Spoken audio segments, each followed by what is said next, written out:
Question number 11 देखते हैं। The resistance of the wire of 0.02 centimetre radius is 25 ओम। देखो, इस क्वेश्चन करने से पहले एक फॉर्मूला पता होना चाहिए। फॉर्मूला क्या है हम लोग जानते हैं। अरे बाप रे, इसको भी गिरना भी जरूरी है। हाँ, तो फॉर्मूला क्या था? R is equal to rho L by A. जैसे मान लो कंडक्टर है, कंडक्टर इसका लेंथ कितना है? एल है। रेडियस कितना है? रेडियस नहीं, मान लो एरिया ए है, और इसकी रेजिस्टिविटी मान लेते हैं रो है। ये फॉर्मूला लगता है। कभी कभी क्या होता है, इस एरिया के स्थान पे पूरा एरिया यूज कर देता है। ये एरिया किसका है? एरिया ऑफ सर्कल है ना पूरा। एरिया ऑफ सर्कल कितना होता है? Pi are square. यानी ए बराबर कितना होगा? Pi are square. जहाँ ए है वहाँ ये रख देंगे। R is equal to rho L by pi are square. अब कैसे पहचानेंगे? क्वेश्चन दिया रहेगा आर की वैल्यू, तो ये फॉर्मूला लगा देंगे। जैसे देखो इसमें the resistance of the wire of 0.02 centimetre radius, ये रेडियस दिया है ना, यानी क्या लिखेंगे? R is equal to 0.02 centimetre. अब देखो आर किस में? सेंटीमीटर में। हमें किस में चाहिए? मीटर में। क्यों? क्योंकि एसआई यूनिट क्या होता है? मीटर होता है। तो क्या करेंगे, इसको मीटर में चेंज करेंगे। चलो करते हैं फिर। तो 100 centimetre is equal to 1 metre. 1 centimetre is equal to 1/100 metre. नीचे आएगा, यानी 1/10⁻²मीटर, यानी 10⁻⁻² मीटर। यानी हम कह सकते हैं 1 centimetre is equal to 10⁻⁻² metre. चाहे तो इसको जल्दी से याद भी कर लो। अब देखो इसको कैसे लिखेंगे? 0.02 इंटू 1 सेंटीमीटर, 0.02 इंटू 1 सेंटीमीटर, ये है -2 मीटर। देखो कितना जल्दी चेंज हो गया। आसान था कि नहीं? अब इसको इरेज कर दें।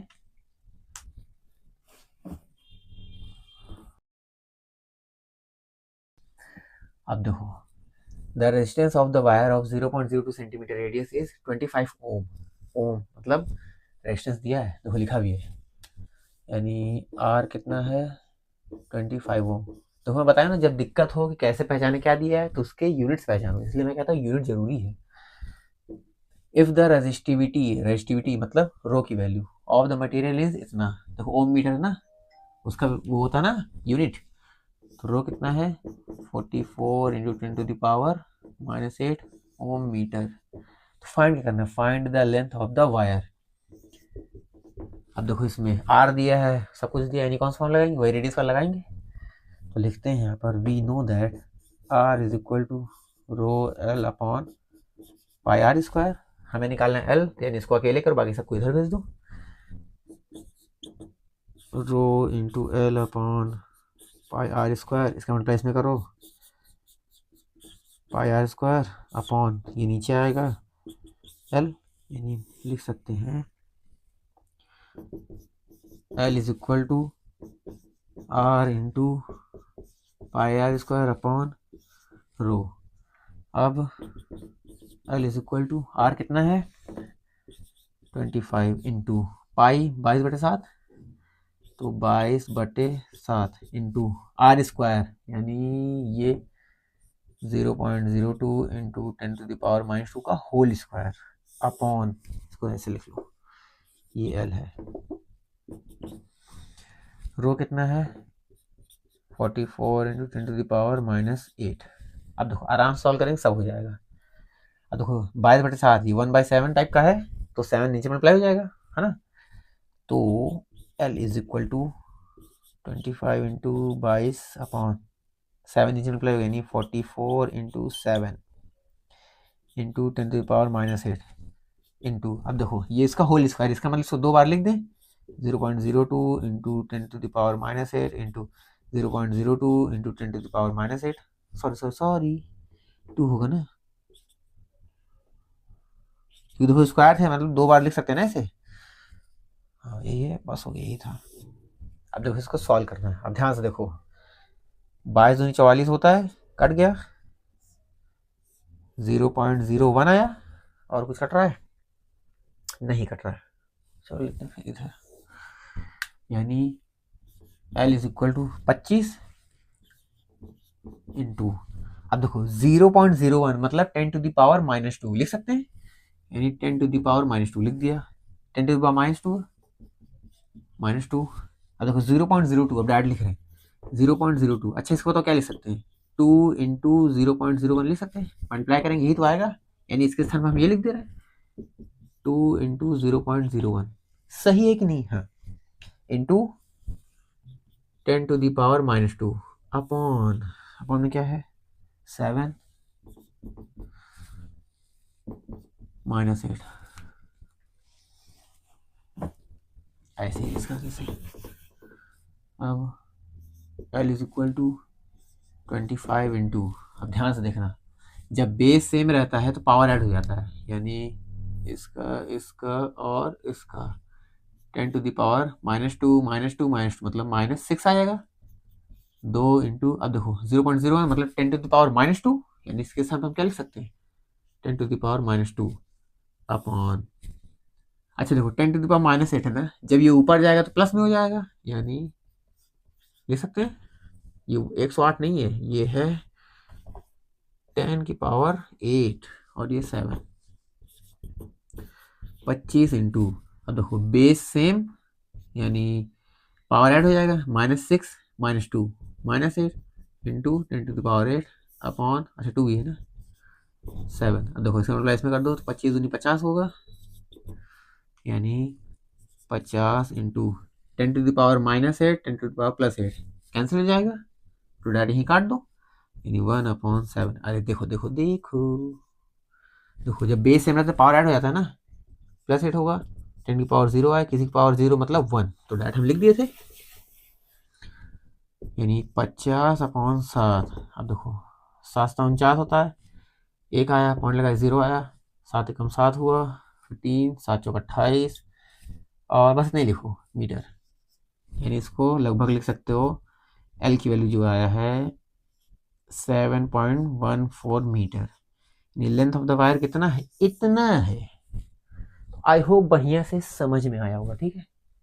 क्वेश्चन नंबर 12 करते हैं, देखो एकदम सेम क्वेश्चन है, अगर पिछला क्वेश्चन समझ में आएगा एकदम बढ़िया से अच्छे से हो जाएगा। चलो देखते हैं, कैलकुलेट रेजिस्टेंस, यानी आर फाइंड करना है, तो यानी आर की वैल्यू फाइंड करना है, ठीक है, of an aluminium wire of length 10 metre, यानी एल कितना दिया है 10 मीटर, ठीक है, एंड रेडियस आर है 0.01, हर बार थोड़ी होगा 1 सेंटीमीटर। अब देखो एग्जामिनर सेंटीमीटर में दिया है, हम लोग मीटर में कैलकुलेट करना जान चुके हैं, कितना होगा r is equal to 0.1 into 10⁻⁻2 metre, ठीक है, इसलिए याद कर लो तो बढ़िया रहेगा।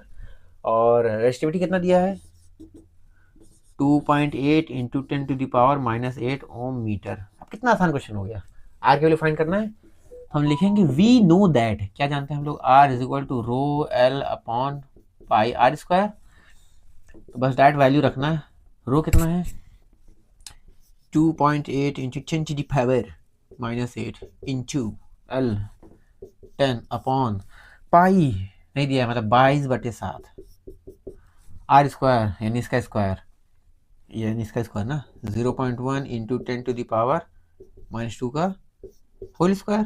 अब देखो 22/7 7 ऊपर मल्टीप्लाई होगा, तो हम लिखते हैं R is equal to 2.8 into 7 into, मतलब बेस अगर 10 है पावर कुछ नहीं तो 1 मानते हैं, बेस सेम है तो पावर ऐड कर देंगे, मतलब 10⁻⁻7 हो जाएगा अपॉन, यहाँ 22 बचा है ना, 7 ऊपर चला गया ना, इंटू, अब देखो स्क्वायर है मतलब 0.1 इंटू 10⁻⁻2 इंटू 0.1 इंटू पॉइंट नहीं लगा 10⁻⁻2, सही है एकदम बढ़िया।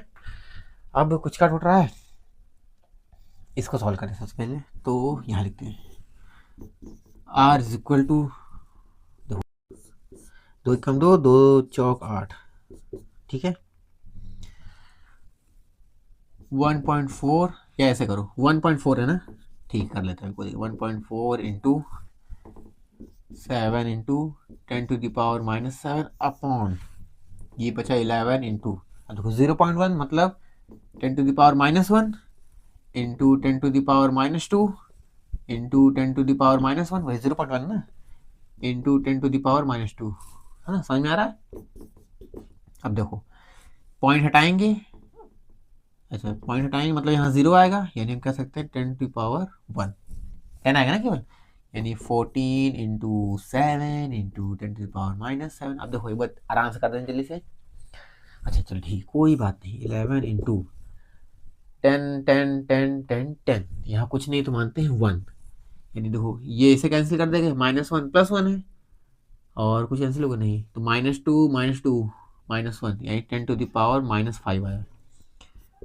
r इज इक्वल टू 14 है ना, तो ठीक है 14 इंटू 7 इंटू -7, ये ऊपर जाएगा प्लस होगा 5/11। 14 इंटू 7 मल्टीप्लाई करते क्या, ठीक कर रही थी, तो 7 चौक 28, 7 8 9 इंटू 10⁻, देखो बेस सेम है तो 5 6 7 -2 आएगा /11, यानी चलो ठीक है मल्टीप्लाई कर देते हैं। अब देखो डैड इसको काट दो, तो 11 × 88 होगा 8 88, फिर 10 बचा, तो पॉइंट लगा देते हैं, 0 आया, और 99 कर दें, 99 इंटू 10⁻⁻2, सब मीटर में किसमें, ये ओम में आएगा ना, ओम, यानी फाइनल जो आर की वैल्यू आया कितना आया।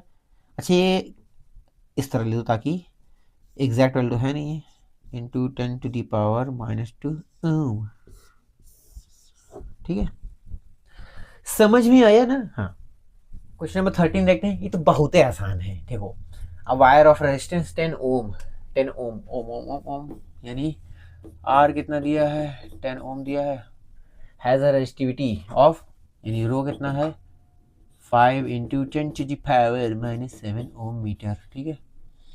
एरिया कितना दिया है, देखो एरिया मतलब एक ही वैल्यू दे नहीं, हर बार आर लिखते जाएं, देखो मीटर स्क्वायर है ना, तो 10⁻⁻6 metre square, area metre square में आएगा, अगर सेंटीमीटर तो सेंटीमीटर स्क्वायर में आता। Find the length of the wire, यानी एल निकालना है, तो we know that R is equal to rho L upon A, हमें ए निकालना है ना, तो रेडियस दिया नहीं है, एल निकालना है, मतलब एल को अकेले करो बाकी सबको इधर कर दो, यानी आर एक मल्टीप्लाई इसमें कर दो, ए रो नीचे आएगा इज इक्वल टू एल। अब बस वैल्यू रखना है, L is equal to R 10 into A 10⁻⁻6 upon rho 5 into 10⁻⁻7, L is equal to 10⁻⁻5 upon 5 into, इसको ऊपर भेज दे रहे हैं, into 10⁻7, L is equal to 10⁻2 upon 5, L कितना है 100/5, एल कितना आया यही लिख दे रहा हूँ ऊपर, यही डायरेक्ट लिख दे रहे हैं, एल इज इक्वल टू 20 आया, यानी 20 मीटर, जो वायर है उसका लेंथ कितना है 20 मीटर। अब तो आई थिंक समझ में आ गया होगा, अगर इस टाइप क्वेश्चन आएगा तो कर लेना, ठीक है। इसके बाद दो अगले जो क्वेश्चन तो बहुत ही आसान है। क्वेश्चन नंबर 14 एंड 15 देखते हैं। The potential difference across the ends of a circuit component is doubled while its resistance remains constant. What change will be observed in the current flowing through it? Name and state the law which helps us to answer this. देखो मैं बताया था ना, अगर V दिया गया है और I के बारे में पूछ रहा है, और उसमें क्वेश्चन में क्या है दिया है कि जो R है कांस्टेंट है। अब इतना तो हिंट पता चल गया होगा, R किस में कांस्टेंट है, मतलब V इज इक्वल टू आई, या तुरंत फॉर्मूला दिमाग में आना चाहिए, मतलब ओम से तुरंत आना चाहिए। क्यों आना चाहिए, क्योंकि देखो आई इधर, इसको नीचे लेके आओगे V अपॉन आई, इसका रेशियो जो आर आता था तो क्या होता था कांस्टेंट होता था, यानी ये जब फॉर्मूला जो शुरुआत में बनता था V directly proportional to I होता था, इसी को हटा के V is equal to I R लाते थे, यही लाते थे ना, फिर आर क्या होता था कांस्टेंट होता था। यही कह सकते हैं V जो था इसको जितना बढ़ाओगे आई जो पहले था वो भी उतना उस हिसाब से बढ़ता जाएगा। अगर V को डबल करेंगे आई भी डबल होगा, इसको ट्रिपल करेंगे ये भी ट्रिपल होगा। फिर क्वेश्चन पढ़ते हैं, अगर इसको देखो ऐसे समझ लो, मान लो कंडक्टर है, मान लो यहाँ पोटेंशियल डिफरेंस पहले V था, तो ये V होगा ये 0 होगा। अब कुछ देर बाद हमने क्या किया, पोटेंशियल डिफरेंस को डबल कर दिया, मान लेते करंट इसमें I बह रहा है, 2V कर दिया, तो यहाँ 2V होगा, यहाँ 0 वोल्ट हो जाएगा। अब यही पूछ रहा है कि जब हमने वोल्ट को V से 2V किया, मतलब पोटेंशियल डिफरेंस V से 2V किया, बस याद रखना है कि जो R है वो कांस्टेंट, वो चेंज नहीं हुआ, मतलब इसका रेजिस्टेंस कांस्टेंट है। तब इसके करंट में क्या फर्क पड़ेगा, हम जानते हैं V is directly proportional to I होता है, V जितना बढ़ाएंगे I उतना बढ़ेगा। अगर V को 2 टाइम्स कर दिया I भी कितना होगा 2 टाइम्स इंक्रीज हो जाएगा, यही तो होगा। यानी हम कह सकते हैं अगर यहाँ I बह रहा है तो इसका दुगना, मतलब यहाँ करंट कितना हो जाएगा 2I हो जाएगा। ये किससे बता रहे हैं हम लोग, V is equal to I R, ohm's law से बता रहे हैं। तो क्वेश्चन क्या पूछा है, what change will be observed in the current flowing through it, इसमें करंट जो फ्लो हो रहा है उसमें क्या ऑब्जर्व होगा, यही ऑब्जर्व होगा, करंट जो पहले आई था उसका दुगना हो जाएगा। यानी लिख लो, लिखा देते हैं।